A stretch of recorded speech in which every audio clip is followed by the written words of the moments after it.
Hello student, आज हम लोग बिहार बोर्ड क्लास 10th के मैथ लेसन 1 देखेंगे, जिसका नाम है रियल नंबर वास्तविक संख्या।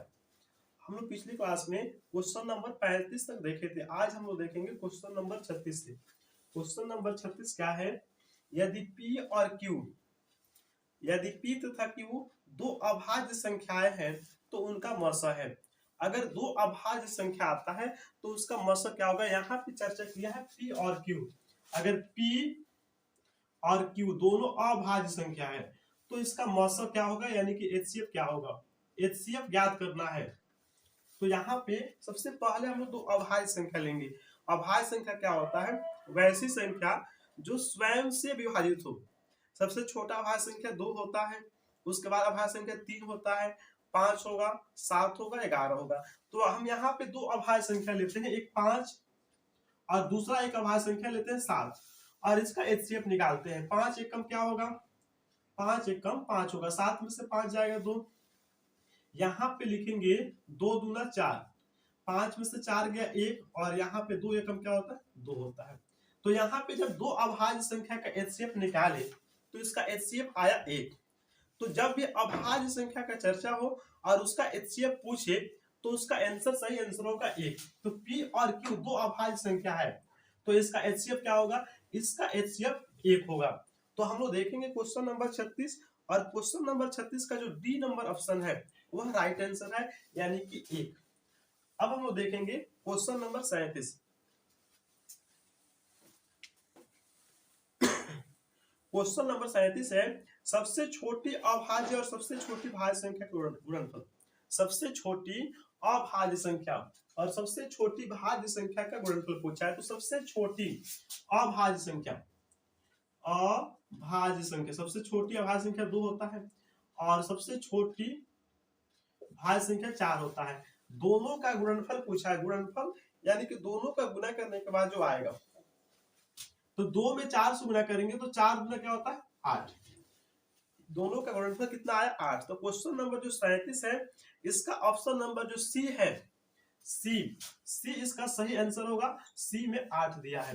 अब क्वेश्चन नंबर 38 क्या बोला है? निम्न में से कौन सी अभाज्य संख्या, निम्न में से कौन सी अभाज्य संख्या? ऑप्शन नंबर हम लोग देखेंगे ए, तो option number A, option A है 29 और ऑप्शन बी देखेंगे तो ऑप्शन नंबर बी जो है 25 है, ऑप्शन सी जो है 16 है और ऑप्शन जो डी देखेंगे वह जो है 15 है। तो अभाज्य संख्या के बारे में पूछा है, तो वैसी संख्या जो स्वयं से विभाजित हो, किसी और संख्या से विभाजित नहीं हो। तो यहाँ पर जो 29 है वह स्वयं से विभाजित होगा 29 से, 29 एकम 29, बाकी किसी और संख्या से वह विभाजित नहीं हो सकता है। जबकि यहाँ पे जो 25 है यह 5 से विभाजित हो जाएगा, 16 है 4 से, 8 से, 16 से, जो 15 है वह 3 से, 5 से और 15 से। इसलिए इसका सही आंसर होगा ऑप्शन नंबर ए, यानी कि 29। अब हम लोग देखेंगे क्वेश्चन नंबर 39। क्वेश्चन नंबर 39 क्या है? 3.27 है, 3.27 है और उसके ऊपर यहाँ पे बार का चिन्ह है। 3.27 है और ए नंबर ऑप्शन है वह बोला है एक पूर्णांक, बी नंबर ऑप्शन है एक परिमेय संख्या, सी नंबर ऑप्शन है एक प्राकृत संख्या और डी नंबर है ऑप्शन एक अपरिमेय संख्या। तो अगर किसी भी संख्या के ऊपर ऐसे बार का चिन्ह लगता है, इसको याद रखेंगे, अगर किसी भी संख्या के ऊपर बार का चिन्ह लगता है तो वह जो है एक परिमेय संख्या है।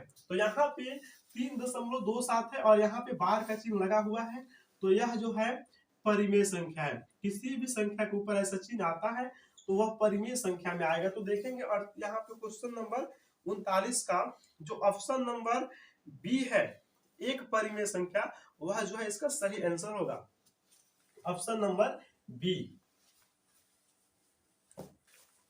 अब हम लोग देखेंगे क्वेश्चन नंबर 40। क्वेश्चन नंबर 40 क्या है? किसी पूर्णांक m के लिए, कोई पूर्णांक m है उसके लिए, किसी पूर्णांक m के लिए सम संख्या का रूप है, कोई पूर्णांक m के लिए सम संख्या का रूप है ऑप्शन हम उस ऑप्शन से चेक करेंगे। पहला ऑप्शन है 2m+1 है, यानी कि 2m+1 है। उसके बाद ऑप्शन नंबर हम लोग देखेंगे बी,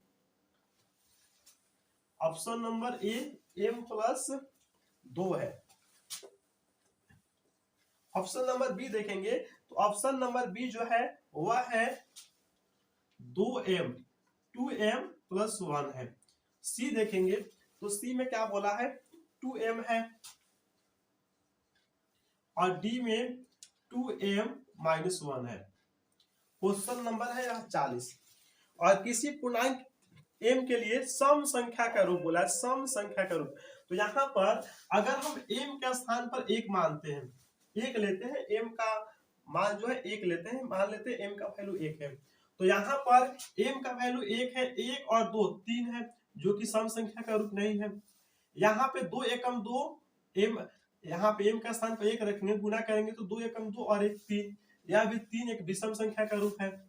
यहाँ पर 2 एकम क्या होगा 2, जो कि एक सम संख्या का रूप है। यहाँ पे 2 एकम 2 और 2 में से 1 जाएगा तो 1 बचेगा, जो कि एक विषम संख्या का रूप है। और प्रश्न बोला है कि सम संख्या का रूप है।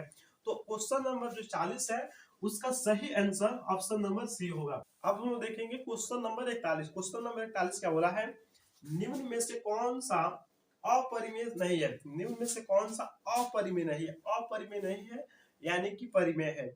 ऑप्शन नंबर ए देखेंगे 64 है, रूट के अंदर जो है 64 है और 81 है, तो यह जो है 64 और 81 है, यह जो है परिमेय संख्या। प्रश्न बोला अपरिमेय नहीं है, अपरिमेय नहीं यानी कि परिमेय है।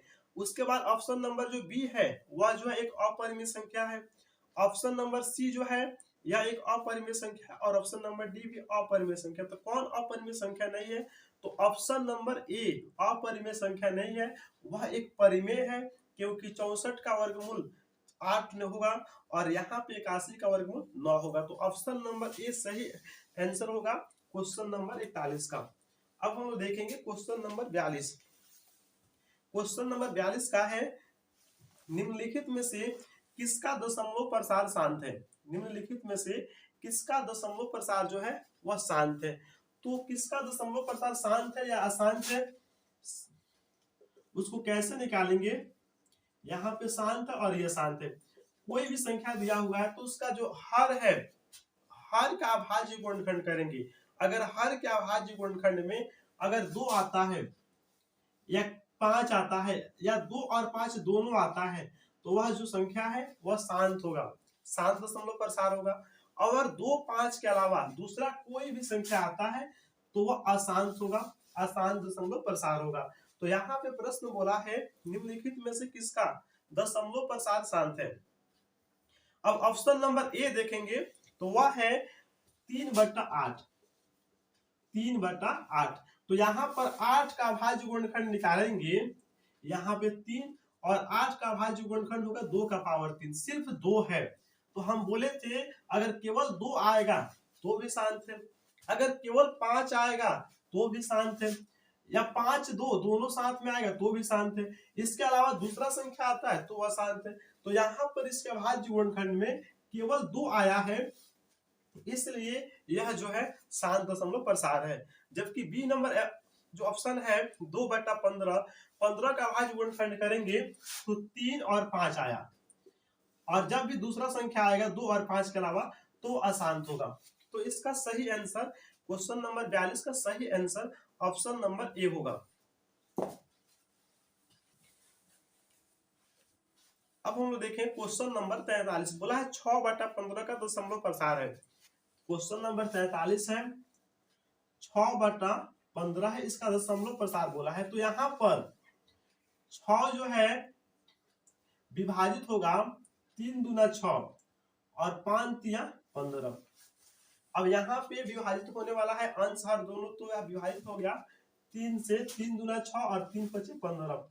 अब यहाँ पे हर देखेंगे, अगर हर में 2 आया तो शांत है, 5 भी आया तो भी शांत है, और दोनों साथ में आया तो भी शांत है। तो इसका हर जो है वह 5 है, इसलिए यह शांत दशमलव प्रसार है। तो क्वेश्चन नंबर जो 43 है 6/15 का दशमलव प्रसार है। तो इसका ऑप्शन नंबर ए जो है शांत, इसका सही आंसर होगा। अब हम देखेंगे क्वेश्चन नंबर 44। क्वेश्चन नंबर 44 क्या है? 4 माइनस रूट 3 है। 4 माइनस रूट 3 है। यहाँ पे क्वेश्चन लिखेंगे 4 माइनस रूट 3 है। अब यहाँ पे समझेंगे कि यह क्या है। ऑप्शन नंबर ए है परिमेय संख्या, ऑप्शन नंबर बी है अपरिमेय संख्या, ऑप्शन नंबर सी है भिन्न संख्या और डी है एक पूर्णांक संख्या। तो यहाँ पे ये जो 4 है यह परिमेय संख्या है और रूट 3 है यह अपरिमेय संख्या है। तो हम बताएं कि अगर एक परिमेय संख्या है और एक अपरिमेय संख्या है तो उसका जोड़, घटाव, गुना और भाग सभी जो है अपरिमेय होगा। सभी क्या होगा? अपरिमेय संख्या होगा। अगर एक परिमेय संख्या है और एक अपरिमेय संख्या है तो उसका जोड़, उसका घटाव, गुना और भाग क्या होगा? अपरिमेय होगा। तो यहाँ पे क्वेश्चन नंबर जो 44 है उसका सही आंसर ऑप्शन नंबर बी यानी कि अपरिमेय संख्या होगा। 45 अब हम देखेंगे। बोला है निम्नलिखित में कौन अपरिमेय संख्या है? जो ऑप्शन दिया है उसमें से कौन अपरिमेय संख्या है? तो ऑप्शन नंबर ए देखेंगे तो ऑप्शन नंबर ए है रूट के अंदर 36 और 64। 36 का वर्गमूल 6 होगा और 64 का 8 होगा, जो कि एक अपरिमेय संख्या नहीं है, यह परिमेय संख्या है। और प्रश्न बोला है कि अपरिमेय संख्या। ऑप्शन नंबर बी देखेंगे तो यह भी एक क्या है? यह भी परिमेय संख्या है। ऑप्शन नंबर अगर हम सी देखेंगे तो यहाँ पर यह जो है एक अपरिमेय संख्या है, क्योंकि रूट 3 का वर्गमूल नहीं निकलेगा और ना ही 5 का निकलेगा। तो इसलिए क्वेश्चन नंबर 45 का ऑप्शन नंबर सी इसका सही आंसर होगा। अब हम लोग देखेंगे क्वेश्चन नंबर 46 क्या बोला है। निम्नलिखित में से कौन सी अभाज्य संख्या है? निम्नलिखित से कौन सी अभाज्य संख्या है? ऑप्शन नंबर ए है 6। तो 6 अभाज्य संख्या नहीं होगा, क्योंकि यह 2 से विभाजित होगा, 3 से भी विभाजित होगा और 6 से भी। उसके बाद ऑप्शन नंबर बी है, यह भी अभाज्य संख्या नहीं है। सी 15 है, यह भी अभाज्य संख्या नहीं है। ऑप्शन नंबर डी इसका सही आंसर होगा। ऑप्शन डी में है 11। 11 जब भी विभाजित होगा तो किसी और संख्या से नहीं, 11 से ही विभाजित होगा, इसलिए ऑप्शन डी सही आंसर होगा क्वेश्चन नंबर 46 का।